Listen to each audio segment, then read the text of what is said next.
Closing is an art, and there's a science to it. However, many times salespeople get hung up when it comes to closing, and there's three particular reasons, three main issues that we're going to highlight today in this episode. Can you guess what one of them is? Well, if not, check it out. We're going to tell you exactly what they are.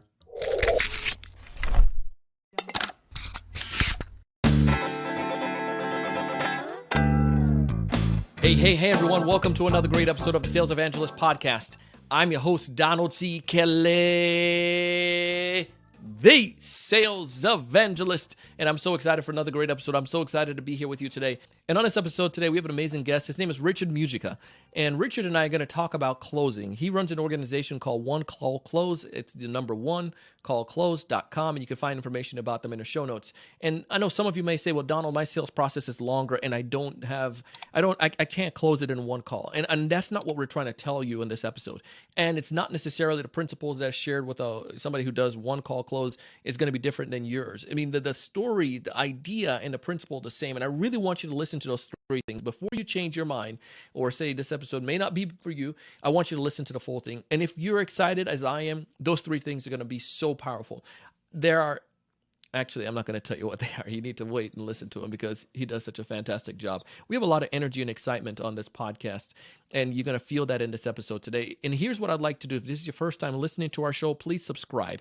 Also, leave us a rating and review. This show is going to be dedicated towards helping you improve your sales game. And if you're not making six figures, we want to get you there. If you're making six figures and want to get to seven, we will help you to do that as well. The principles here work. It work.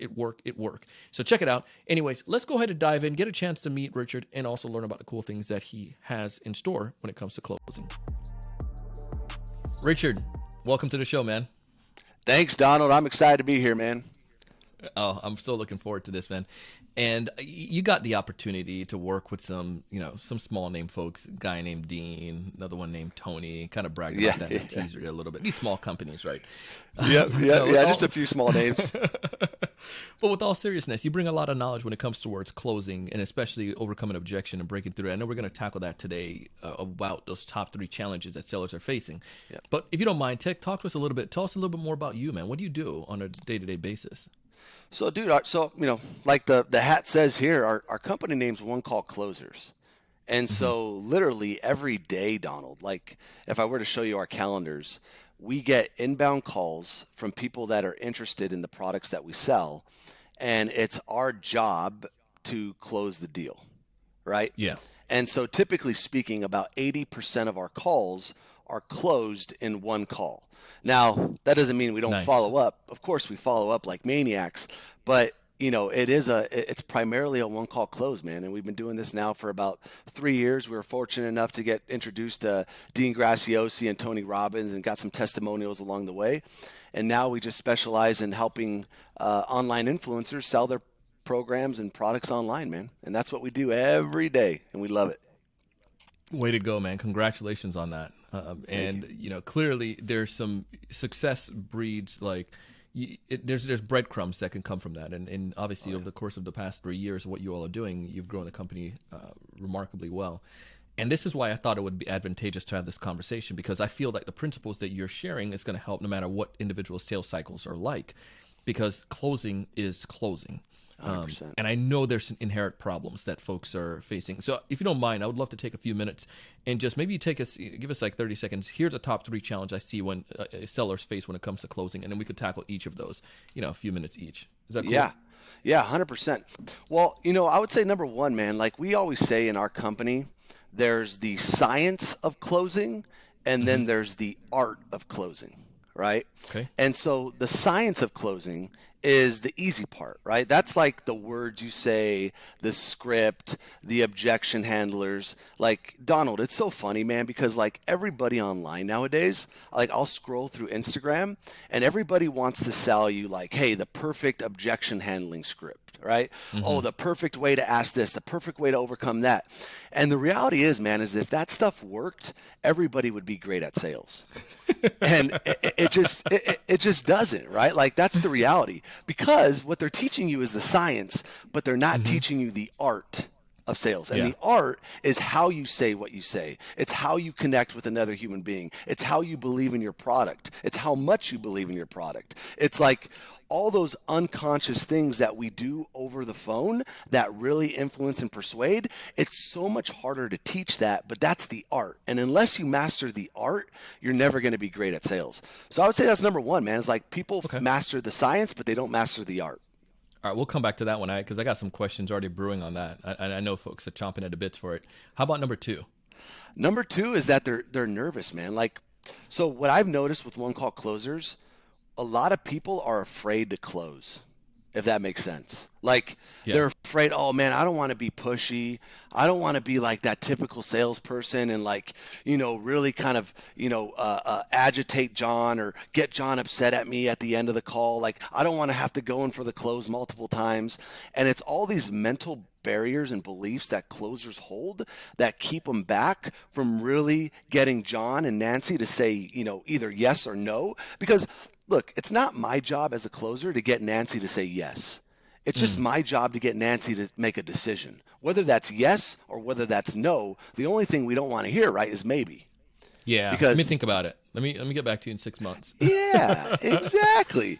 And a large portion of that, man, comes down to how closers, their internal beliefs, their internal dialogue, right? Around, oh, I don't want to be salesy. Oh, I don't want to be too pushy. Oh, I don't know. I don't want them to hang up the phone on me, right? It's all this nonsense.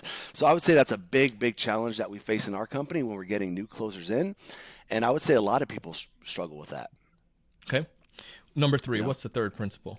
Or third challenge, I should say. And then I think the third challenge is what I notice, man, is a lot of closers, they focus too much on objection handling and not enough in rapport building, like the discovery phase of the phone call.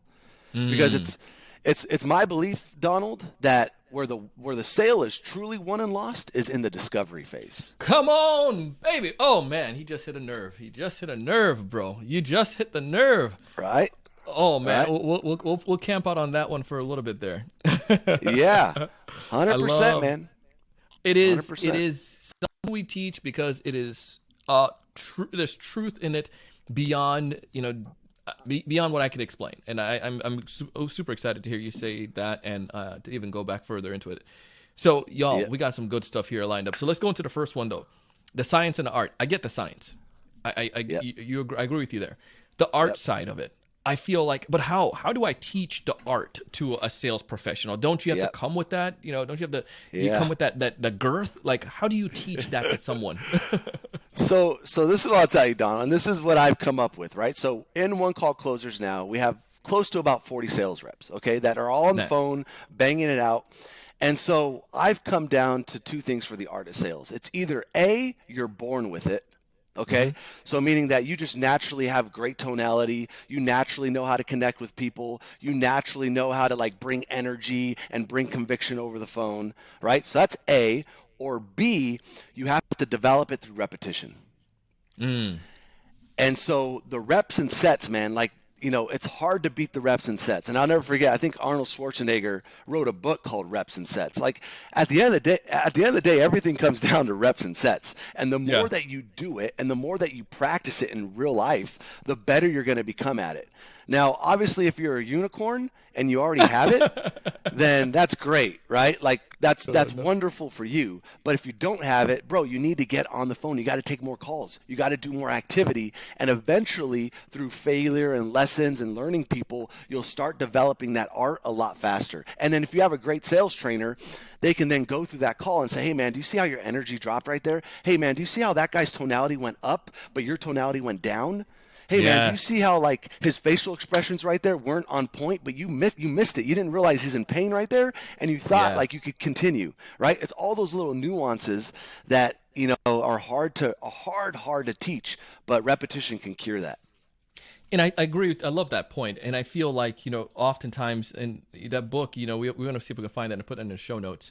But, there's just something powerful about that continual practice, doing it over and over and over again. When I first started driving, bro, my blind spot was an issue. I mean, I learned it in class. You need to check your blind spot. Now, bro, when I drive, I don't need to, I check my blind spot, but I just know intuitively like things that will happen. If I turn here in a right turn, there's possibly somebody coming in a turn up at top and I didn't pay attention to them. Like, so there's like things that you do. And I think it's the same concept here when it comes towards sales. I don't know if that whole right turn, left turn makes sense, but you get the point. No, but And I think 100%. that it's just an intuitive from practicing. Yep. Yeah. 100%, man. And I say, hey, there's only 3 ways you're going to get better at closing, right? In my opinion, number Okay. one is either you can learn more, meaning you Okay. can watch more podcasts, study more books. That's number one.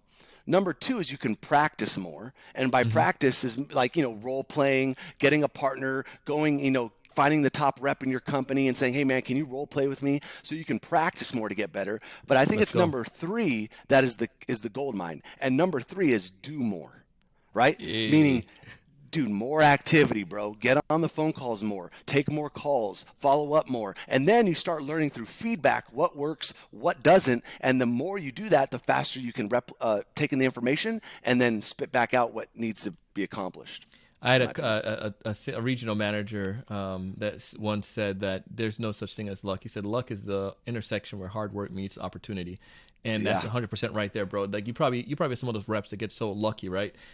Because they're pounding on the phone. They're taking those calls. You don't see the crap that they go through. The other sellers, like the mess up that they have when maybe they pushed a little bit too much, but they figure it out. Like how much, bro. When I was driving stick the first time, I was burning that clutch, but after a minute, Everybody I figured does. out. How Right? to best do that, and I think that's where I love that point. So, ladies and gentlemen, you listening to that part. That number one thing to overcome that to get the science, the art side is doing more reps is a key. That's it, man. Bro. That's it. That's the way I learned too. Because when I started in one call closing, man, I sucked at sales. The only way I could get people to say yes or to make a decision was I had to follow up in the beginning. Like I couldn't one call close people because I didn't know how to do it. Yeah. So, but the only thing I knew how to do was like, hey man, I'll send John 1,000,000 texts until he either says yes or no. Right? And that's what I did to learn, man. So like, yeah. Blowing up that data plan, bro. That's it. Yeah, bro. Hey. That's it.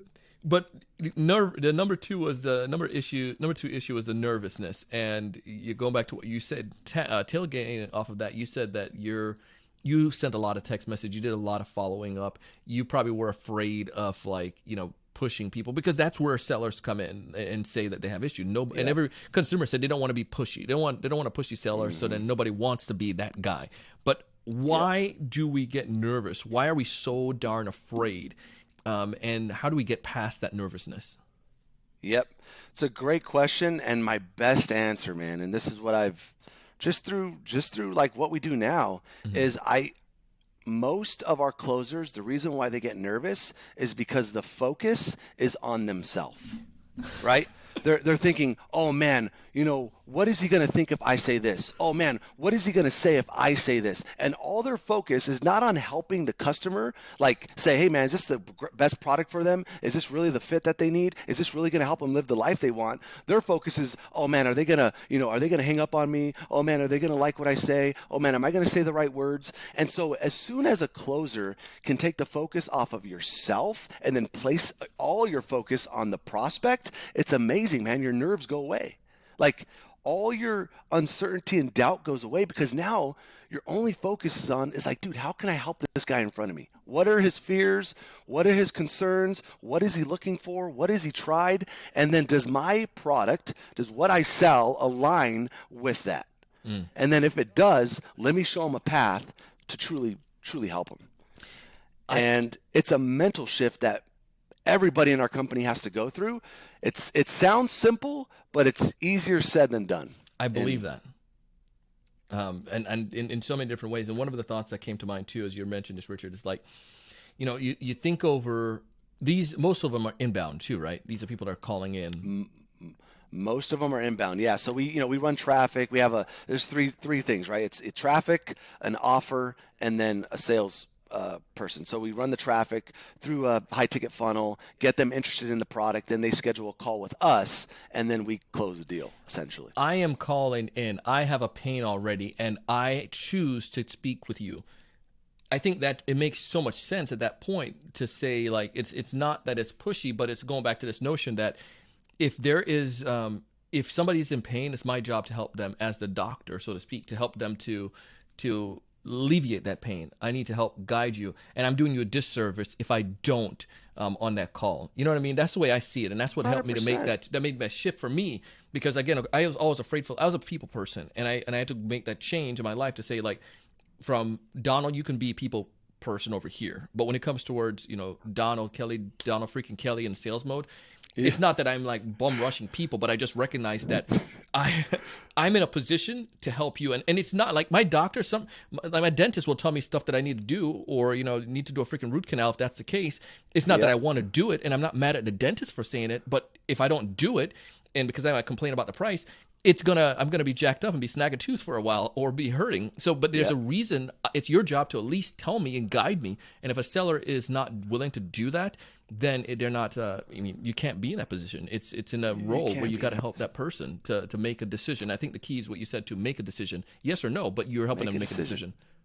Yeah, it's so true, man. And I heard this one time. Sure. They said prescribing without diagnosing is malpractice. Yeah. Right? And a lot of people do that, man. A lot of people do that. Yeah. It's like, oh, this guy's got this pain point. Oh, I got a product that can help him. Let me go right into the pitch without really discovering what's going on. They just hear one thing and they're like, oh, I can help that. Oh, here, let me tell them what the product we have that can solve that. And it's like, man, you're just like, it's malpractice. Don't do that. End up getting sued. Yeah, they end up getting sued. Yeah, exactly. So it's fascinating, man. And I'll tell you this too, Donald. Like in our company, the one motto that drives everything, like the one staple statement, is this. What's that? And this is something I truly believe, is that nothing good in life happens until a sale is made. And I truly believe that, man. Ooh. I can see that. I'm thinking about it, so that's why I'm not saying anything. Nothing good in life happens. And the way I justify that is like, listen, the only thing that's going to change your life, Donald, and the only thing that can change my life is making a decision. There you go. Right? Okay, that's it. And we're only one decision away from having a completely different life. Yeah. Oh, my. And isn't that amazing? Yeah. Because that's crazy. They're non-monetary sales. Because as I'm thinking about that too, I mean, if I make a decision to go do something wrong, I made a decision this week while I was driving to speed, and it could have been a bad decision. I got pulled over. The cop was cool, but that road I was on was, there's been some fatalities, and that's a decision that you could make, whether it's going to be good or bad, right? You choose to make that what you're going to do, and it's the same thing with a sale. You sell yourself on, or help the client make the decision to do the thing that's right.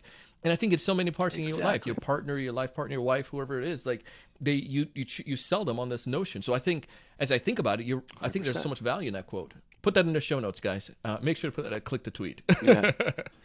Yeah, there you go, man. I agree with you, Don. Yeah, it fires us up, man. Bro. All right, I'm gonna go. I want to get off this call and go make some calls right now, guys. Like this thing's got me going, and I hope you guys are getting pumped too for Richard. All right, last one, Richard, is focus on objection handling too much, or just focus on the objection too much. Talk to me about this a little bit more. Yeah, I mean, listen, like.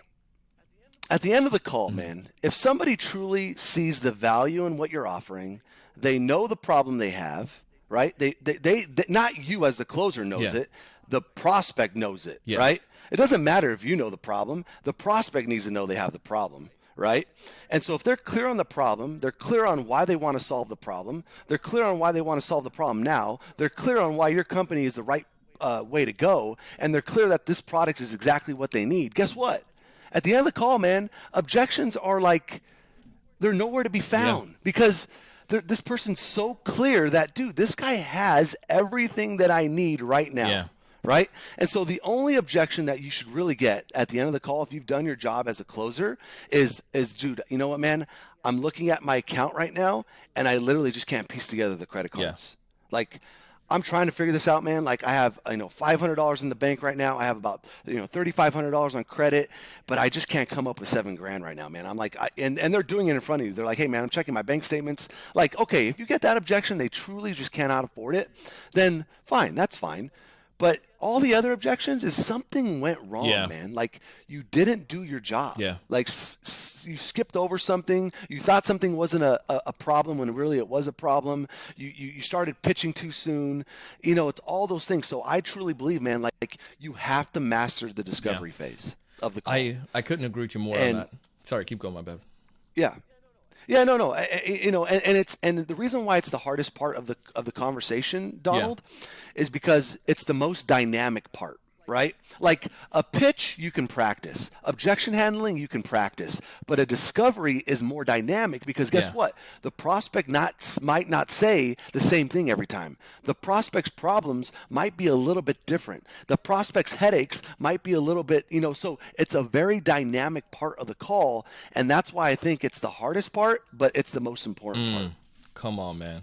Come on. Yeah, I've seen it too often. In my efforts with sellers and my doctrine, so to speak, is right in line with what you're sharing. Like I feel that the close happens in the discovery.